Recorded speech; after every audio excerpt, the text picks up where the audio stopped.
ऐसी बाणी बोलिए मन का आपा खोए, औरन को शीतल करे आपे शीतल होए। मैं doctor Sukhdeep Kaur DAV college Bathinda तो इस सैमीनार के लिए आई हुई हाँ। अज दे सैमीनार का विषय सी नैतिकता ते पंजाबी भाषा का भविख, जो कि बड़ा वधिया रहा। नैतिकता ते भी बहुत वधिया वधिया बुलारे जिन्होंने बहुत सोहने अपने विचार रखे। तो हुण दूसरा सैशन है पंजाबी भाषा का भविख, जिस दे विच मेरे नाल मेरे साथी जो बुलारे ने बहुत बड़े बड़े अहुदियां ते है। तो मैं आपदे आप नूं खुशकिस्मत भी समझदी हाँ कि मैनूं इन्हां दे सामने बोलण का मौका मिलिया। पर मुकदी गल एक है कि खैरा साहब ते भुल्लर साहब ने ते गोरा साहब ने ऑलमोस्ट सारिया गल्लां कर दित्तियां ने तकरीबन। तो जे मैं ये कह दियाँ कि यही सारिया गल्लां मैं दोबारा करांगी, पर मैनूं लगता है कि नहीं, पर कुछ अपने विचार थोड़े बहुत मैं भी देना चाहांगी। मेरे विचार इन्हां दे नाल मिलते जुलते ही हैं। पर साडी पंजाबी भाषा का जो भविख है वो डावाडोल हो रहा है। उस दे बारे एक साडे वास्ते बहुत वड्डी समस्या बन चुकी है। तो उस दे बारे जो मेरे विचार हैं वो मैं दस रही हाँ कि 1947 तो लैके हुण तक पंजाबी भाषा गंभीर संकटां विचों गुजरती रही है। यूनैस्को ने 2002 विच रिपोर्ट जारी की सी, जिस विच उसने 50 वरियां विच दुनिया दीयां 6 भाषावां खत्म हो जाण दी भविखबाणी की है। इस पिछे पए कारणों नूं लभदे हुए यूनैस्को ने इस गल उपर भी जोर दिता है कि जिहड़ियां भाषावां विच बोलण वालियां दी गिनती घटदी रहिंदी है, वो भाषावां मर जांदियां हन। घट गिनती विच बोलियां जांदियां खेतरी भाषावां दे डर ने चिंतकां ते भाषा विग्यानियां नूं सोचण लई मजबूर कर दिता। पर कोई भी भाषा मात भाषा साडी माँ बोली का बदल नहीं हो सकती। बोली अपनी नाल प्यार रखा, ये गल आखणों कदे ना संगदा हाँ। रवां इत्थे ते यूपी विच करां गल्लां, ऐसी नकल नूं छिक्के ते टंगदा हाँ। मैं पंजाबी पंजाबी दा सर्व सेवक सदा खैर पंजाबी दी मंगदा हाँ। साडी पंजाबी भाषा के भविख की गल हो रही है, पर मेरे विचार ये हैं कि साडी पंजाबी भाषा हमेशा ही जिंदा रहेगी। संकट आ रहे हैं जरूर, ये डामाडोल भी हो रही है। साडी जिंदगी आम इंसान की एक जिंदगी है, उस दे विच भी हमेशा उतार चढ़ाव आउंदे हैं। पर असीं यही क्यों अपने आप नूं इस गल तो कर रहे हाँ कि डर रहे हाँ कि साडी पंजाबी भाषा खत्म हो जाएगी? नहीं, पंजाबी भाषा खत्म नहीं होगी। मैं एक छोटी सी एग्जाम्पल दिनी हाँ कि अज सवेर का जो सैशन सी वो नैतिकता का सी। नैतिकता की गल किसने चलाई? अज डॉक्टर दीपक जी ने भी यह गल कही कि अजैब सिंह चट्ठा के दिमाग दे विच ये गल आई कि नैतिकता दीयां किताबां छापियां जाण, नैतिकता बारे सैमीनार कराए जाण। तो वो एक बंदे की सोच ने इन्नियां किताबां छाप दित्तियां, 2 किताबां छप चुकियां ने, तीजी छपण जा रही है, सैमीनार हो रहे हैं। तो कि असीं इन्ने सारे रल के सैमीनार्स करते हाँ, कॉन्फ्रेंसिस करते हाँ, तो कि असीं अपनी पंजाबी भाषा नूं नहीं बचा सकते? बचा सकते हाँ। असीं इस भाषा के भविख नूं डावाडोल नहीं होण देवांगे। जे एक बंदा इन्ना कुछ कर सकता है तो असीं इन्ने सारे जने कि अपनी पंजाबी भाषा नूं नहीं बचा सकते। ये कहते हैं कि मैनूं नैतिकता ते कोई किताब नहीं मिली। जदों मैं नैतिकता की गल करना चाहता सी, ये कहते ने कि नैतिकता नूं असीं एक सबजैक्ट बनाउणा है स्कूलों दे विच, ते असीं पंजाबी भाषा का तां विशा पहला ही चल रहा है। पंजाबी भाषा ते तां किताबां पहला ही हैं, फिर असीं उहनूं क्यों खत्म कर रहे हैं? ये सारियां साड़ियां ही कमजोरियां ने। ਅਸੀਂ ਆਪਣੇ ਆਪ ਹੀ ਆਪਣੀ ਭਾਸ਼ਾ ਨੂੰ ਪਿੱਛੇ ਕਰ ਰਹੇ ਹਾਂ। ਬਹੁਤਾ ਦੂਰ ਜਾਣ ਦੀ ਲੋੜ ਨਹੀਂ।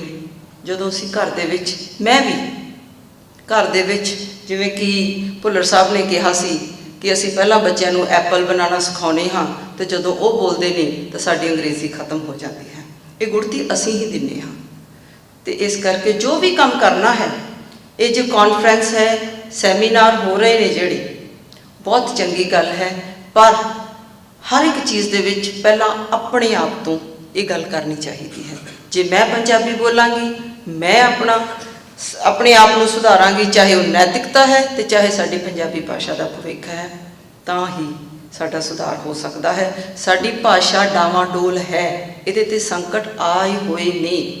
ਉਹਦਾ ਇੱਕ ਕਾਰਨ ਮੈਂ ਇਹ ਵੀ ਮੰਨਦੀ ਹਾਂ ਕਿ ਸਾਡੀ ਆਰਥਿਕ ਮਜਬੂਰੀ, ਸਾਡੀ ਯੁਵਾ ਪੀੜ੍ਹੀ, ਉਸਦੇ ਦਿਮਾਗ ਦੇ ਵਿੱਚ ਇਹ ਗੱਲ ਬੈਠ ਗਈ ਹੈ ਕਿ ਅਸੀਂ ਜੇ ਇੱਕ ਭਾਸ਼ਾ ਹੋਏ ਤਾਂ ਅਸੀਂ ਦੁਨੀਆ ਤੋਂ ਪਛੜ ਜਾਵਾਂਗੇ। ਇਸ ਲਈ ਉਹਨਾਂ ਨੂੰ ਦੂਜੀਆਂ ਭਾਸ਼ਾਵਾਂ ਦਾ ਸਹਾਰਾ ਲੈਣਾ ਪੈਂਦਾ ਹੈ। ਇੱਕ ਪੰਜਾਬੀ ਦੀ ਪੋਇਟ ਹੈ ਡਾਕਟਰ ਲਖਵਿੰਦਰ ਜੌਹਲ, ਜਿਨ੍ਹਾਂ ਨੇ ਕਿ ਆਪਣੀਆਂ ਲਾਈਨਾਂ ਦੇ ਵਿੱਚ ਬੜਾ ਸੋਹਣਾ ਲਿਖਿਆ ਹੈ, 2 ਹਰਫਾਂ ਤੋਂ ਰੋਟੀ ਬਣਦੀ, 2 ਹਰਫਾਂ ਤੋਂ ਭਾਸ਼ਾ, ਦੋਵੇਂ ਖੋਈਆਂ ਜਾਣ ਜਦੋਂ ਵੀ, ਹੁੰਦੀ ਘੋਰ ਨਿਰਾਸ਼ਾ, ਮਰਦੀ ਆਸ਼ਾ। ਸਾਡੀ ਅੱਜ ਦੀ ਜੋ ਪੀੜ੍ਹੀ ਹੈ, ਉਸ ਦੀ ਇਹ ਸੋਚ ਕਿ ਅਸੀਂ ਦੁਨੀਆ ਨਾਲੋਂ ਪਛੜ ਨਾ ਜਾਈਏ, ਇਸੇ ਕਰਕੇ ਉਹ ਦੂਜੀਆਂ ਭਾਸ਼ਾਵਾਂ ਨੂੰ ਗ੍ਰਹਿਣ ਕਰਦੀ ਹੈ। ਸਾਨੂੰ ਜ਼ਰੂਰ ਦੂਜੀਆਂ ਭਾਸ਼ਾਵਾਂ ਗ੍ਰਹਿਣ ਕਰਨੀਆਂ ਚਾਹੀਦੀਆਂ ਨੇ, ਉਹ ਵੀ ਕੋਈ ਮਾੜੀਆਂ ਨਹੀਂ, ਪਰ ਆਪਣੀ ਭਾਸ਼ਾ ਨੂੰ ਭੁੱਲ ਕੇ ਨਹੀਂ, ਆਪਣੇ ਸਾਹਿਤ ਨੂੰ, ਆਪਣੇ ਸੱਭਿਆਚਾਰ ਨੂੰ ਵਿਸਾਰ ਕੇ ਨਹੀਂ ਸਾਨੂੰ ਦੂਜੇ ਪਾਸੇ ਜਾਣਾ ਚਾਹੀਦਾ। ਅਸੀਂ ਨਹੀਂ ਭੁਲਾਉਣੀ ਬੋਲੀ ਹੈ ਪੰਜਾਬੀ ਸਾਡੀ, ਇਹੋ ਜਿੰਦ ਜਾਣ ਸਾਡੀ, ਮੋਤੀਆਂ ਦੀ ਖਾਣ ਸਾਡੀ, ਹੱਥੋਂ ਨਹੀਂ ਗਵਾਉਣੀ ਬੋਲੀ ਹੈ ਪੰਜਾਬੀ ਸਾਡੀ। ਸਾਡੇ ਕਵੀ, ਸਾਡੇ ਸੂਫੀ, ਸਾਡੇ ਸੰਤ, ਜਿਨ੍ਹਾਂ ਨੇ ਇਸ ਪੰਜਾਬੀ ਨੂੰ ਜਿਉਂਦਾ ਰੱਖਿਆ ਅਤੇ ਜਿਨ੍ਹਾਂ ਦੀਆਂ ਲਾਈਨਾਂ ਹੀ ਹੁਣ ਅਸੀਂ ਪੜ੍ਹ ਕੇ ਸਾਰੇ ਆਪਸ ਦੇ ਵਿੱਚ ਉਹਨਾਂ ਨੂੰ ਇੱਕ ਦੂਜੇ ਨੂੰ ਦੱਸ ਰਹੇ ਹਾਂ, ਸੁਣਾ ਰਹੇ ਹਾਂ। ਪੰਜਾਬੀ ਭਾਸ਼ਾ ਦੇ ਹੋਰ ਵੀ ਕਈ ਕਾਰਨ ਹਨ ਜਿਨ੍ਹਾਂ ਕਰਕੇ ਪੰਜਾਬੀ ਭਾਸ਼ਾ ਸੰਕਟ ਵਿੱਚ ਆਈ ਹੋਈ ਹੈ। TV ਚੈਨਲਸ, ਮੀਡੀਆ ਸਾਡਾ, ਉਹਨਾਂ ਕਰਕੇ ਪੰਜਾਬੀ ਇੱਕ ਭਾਸ਼ਾ ਦਾ ਮਿਲਗੋਭਾ ਹੋਇਆ ਪਿਆ ਹੈ।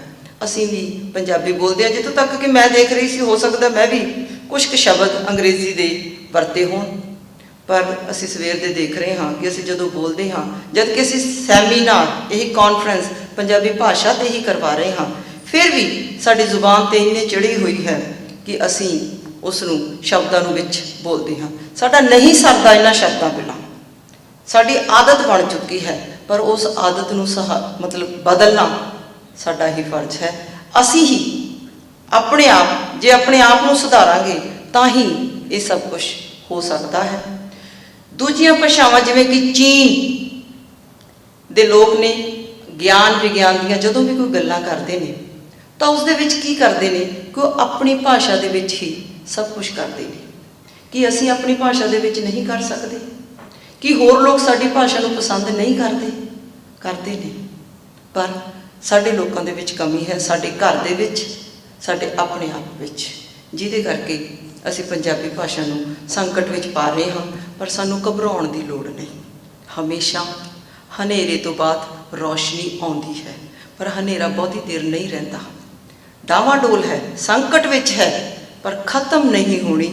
ਜਿੰਨੀ ਦੇਰ ਤੱਕ ਪੰਜਾਬੀ ਬੋਲਣ ਵਾਲੇ ਲੋਕ ਜਿੰਦਾ ਹਨ, ਪੰਜਾਬੀ ਜਿਉਂਦੀ ਰਹੇਗੀ। ਅਤੇ ਪੰਜਾਬੀ ਕੌਮ ਐਸੀ ਹੈ ਜਿਹੜੀ ਕਦੇ ਨਹੀਂ ਖਤਮ ਹੋਣੀ, ਕਦੇ ਵੀ ਖਤਮ ਨਾ ਹੋਣ ਵਾਲੀ ਕੌਮ ਹੈ। ਸਾਡਾ ਧਰਮ ਇਸ ਪੰਜਾਬੀ ਭਾਸ਼ਾ ਵਿੱਚ, ਇਸ ਗੁਰਮੁਖੀ ਭਾਸ਼ਾ ਵਿੱਚ ਹੈ। ਇਹ ਸਾਡੀ ਇਕੱਲੀ ਪੰਜਾਬੀਆਂ ਦੀ ਭਾਸ਼ਾ ਨਹੀਂ ਹੈ, ਇਹ ਹਿੰਦੂਆਂ ਦੀ, ਮੁਸਲਮਾਨਾਂ ਦੀ ਵੀ ਭਾਸ਼ਾ ਹੈ। ਇਸ ਦੇ ਵਿੱਚ ਹੋਰ ਤਾਂ ਗੱਲਾਂ ਦੀ ਗੱਲਾਂ, ਅਸੀਂ ਵੀ ਜੋ ਅਖੀਰ ਗੱਲ ਇਹੀ ਹੈ ਕਿ ਅਸੀਂ ਜਿੰਨਾ ਦੇਰ ਆਪਣੇ ਆਪ ਨੂੰ ਨਹੀਂ ਸਹੀ ਕਰਦੇ, ਆਪਣੇ ਆਪ ਦੀ ਬੋਲੀ ਦੇ ਵਿੱਚ ਸੁਧਾਰ ਨਹੀਂ ਲਿਆਉਂਦੇ, ਉਨੀ ਦੇਰ ਤੱਕ ਕੁਝ ਨਹੀਂ ਬਣ ਸਕਦਾ। ਉਨੀ ਦੇਰ ਤੱਕ ਸਾਡੀ ਪੰਜਾਬੀ ਭਾਸ਼ਾ ਸੰਕਟਾਂ ਦੇ ਵਿੱਚ ਹੀ ਰਹੇਗੀ। ਪੰਜਾਬੀ ਭਾਸ਼ਾ ਦੇ ਵਿੱਚ ਬਹੁਤ ਜ਼ਿਆਦਾ ਪਿਆਰ ਹੈ, ਜਿਹੜਾ ਕਿ ਅੱਜ ਕੱਲ੍ਹ ਖਤਮ ਹੋ ਚੁੱਕਿਆ ਹੈ। ਇਸ ਪਿਆਰ ਨੂੰ ਸਾਡਾ ਅਸੀਂ ਜਦੋਂ ਕਿਤੇ ਬਾਹਰ ਜਾਂਦੇ ਹਾਂ ਜਾਂ ਅਸੀਂ ਘਰੇ ਕੋਈ ਸਾਡੇ ਰਿਸ਼ਤੇਦਾਰ ਆਉਂਦਾ ਹੈ ਤਾਂ ਅਸੀਂ ਚਾਹੁੰਦੇ ਹਾਂ ਕਿ ਸਾਡੇ ਬੱਚੇ ਉਹਨਾਂ ਨੂੰ ਪਿਆਰ ਨਾਲ ਮਿਲਣ, ਜਦ ਕਿ ਸਾਡੇ ਬੱਚੇ ਕੀ ਕਰਦੇ ਨੇ ਕਿ ਅੰਦਰ ਵੜ ਜਾਂਦੇ ਨੇ, ਉਹਨਾਂ ਨੂੰ ਬੋਲਣਾ ਪਸੰਦ ਨਹੀਂ ਕਰਦੇ। ਇਹ ਸਾਰਾ ਕੁਝ ਕਿੱਥੋਂ ਹੋਇਆ ਹੈ? ਇਹ ਪਿਆਰ, ਇਹ ਮੋਹ, ਇਹ ਪੰਜਾਬੀ ਭਾਸ਼ਾ ਦੇ ਵਿੱਚ ਹੈ। ਜੇ ਅਸੀਂ ਉਹਨਾਂ ਨੂੰ ਇਹਨਾਂ ਗੱਲਾਂ ਤੋਂ ਜਾਣੂ ਕਰਵਾਵਾਂਗੇ। ਤੁਹਾਨੂੰ ਇੱਕ ਛੋਟੀ ਜਿਹੀ ਐਗਜ਼ਾਮਪਲ ਦਿੰਦੀ ਹਾਂ, ਜਿਹੜੀ ਮੈਂ ਸੁਣੀ ਸੁਣਾਈ ਗੱਲ ਹੈ ਕਿ ਹਰਿਮੰਦਰ ਸਾਹਿਬ ਦੇ ਵਿੱਚ ਇਹ ਰਿਵਾਜ਼ ਬਣਿਆ ਹੋਇਆ ਹੈ, ਕੁਝ ਵੀ ਕਹਿ ਲਓ, ਕਿ ਜਿਹੜਾ 100 ਰੁਪਇਆ ਟੇਕ ਦਿੰਦਾ ਹੈ ਉਹਨੂੰ ਸਰੋਪਾ ਭੇਂਟ ਕੀਤਾ ਜਾਂਦਾ ਹੈ। ਸੋ ਇੱਕ ਕੋਈ ਸ਼ਰਧਾਲੂ ਉੱਥੇ ਗਿਆ, ਉਹਨੂੰ ਸਰੋਪਾ ਦਿੱਤਾ ਗਿਆ। ਉਸ ਨੂੰ ਉਹਦੇ ਬਾਰੇ ਨਹੀਂ ਪਤਾ ਸੀ ਕਿ ਕੀ ਚੀਜ਼ ਹੈ। ਉਹ ਬਾਹਰ ਆਇਆ, ਸਰੋਵਰ ਦੇ ਵਿੱਚ ਮੂੰਹ ਹੱਥ ਧੋਤਾ, ਸਰੋਪੇ ਨਾਲ ਹੱਥ ਪੈਰ ਸਾਰੇ ਸਾਫ਼ ਕਰਨ ਲੱਗ ਗਿਆ। ਕਿਸੇ ਇੱਕ ਗੁਰਮੁਖ ਬੰਦੇ ਨੇ ਉਹਨੂੰ ਟੋਕਿਆ ਕਿ ਭਾਈ ਸਾਹਿਬ ਇਹ ਕੀ ਕਰ ਰਹੇ ਹੋ? ਕਹਿੰਦਾ ਜੀ ਕੋਈ ਗੱਲ ਨਹੀਂ, ਹੋ ਗਿਆ, ਇੱਕ ਕੱਪੜਾ ਹੈ, ਮੈਂ ਪੂੰਝ ਰਿਹਾ ਹਾਂ। ਉਹ ਕਹਿੰਦਾ ਨਹੀਂ, ਇਹ ਇੱਕ ਬਹੁਤ ਚੰਗੀ ਚੀਜ਼ ਹੈ, ਤੁਹਾਨੂੰ ਇੱਕ ਇੱਜ਼ਤ ਮਾਣ ਦੇ ਤੌਰ 'ਤੇ ਇਹਨੂੰ ਸਰੋਪਾ ਦਿੱਤਾ ਗਿਆ। ਉਹ ਕਹਿੰਦਾ ਜਦੋਂ ਤੱਕ ਮੈਨੂੰ ਪਤਾ ਹੀ ਨਹੀਂ ਇਹਦੇ ਬਾਰੇ, ਇਹ ਕੀ ਚੀਜ਼ ਹੈ, ਮੇਰੇ ਲਈ ਤਾਂ ਇਹ ਇੱਕ ਕੱਪੜਾ ਹੈ, ਇੱਕ ਤੌਲੀਆ ਹੈ ਜੋ ਮੈਂ ਵਰਤ ਰਿਹਾ ਹਾਂ।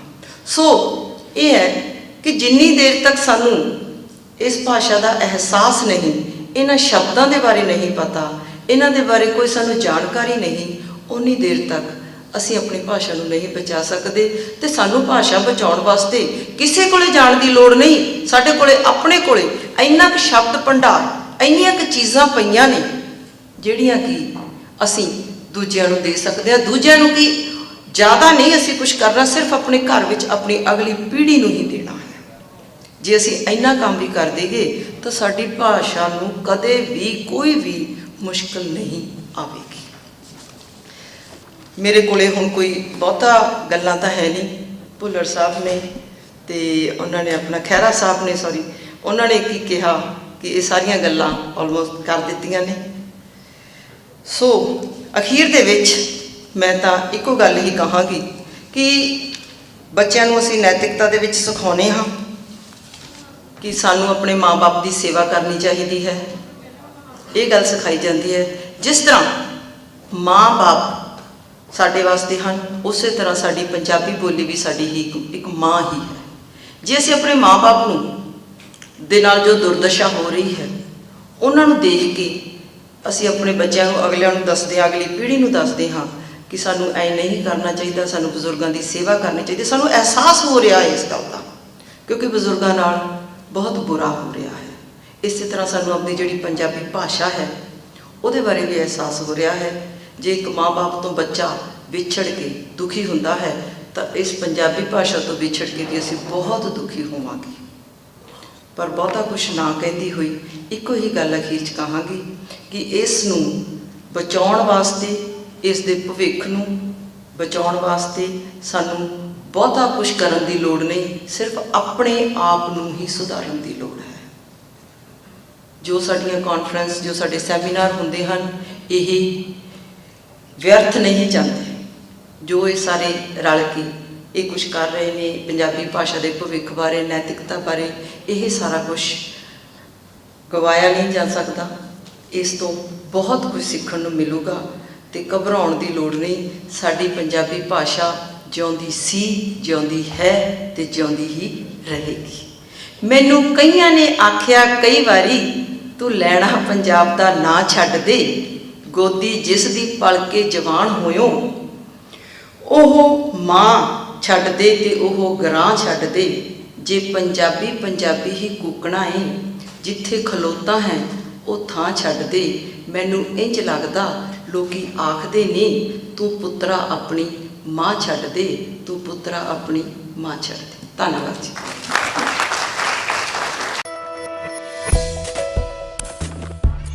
Number 1 multicultural channel. This is TAG TV.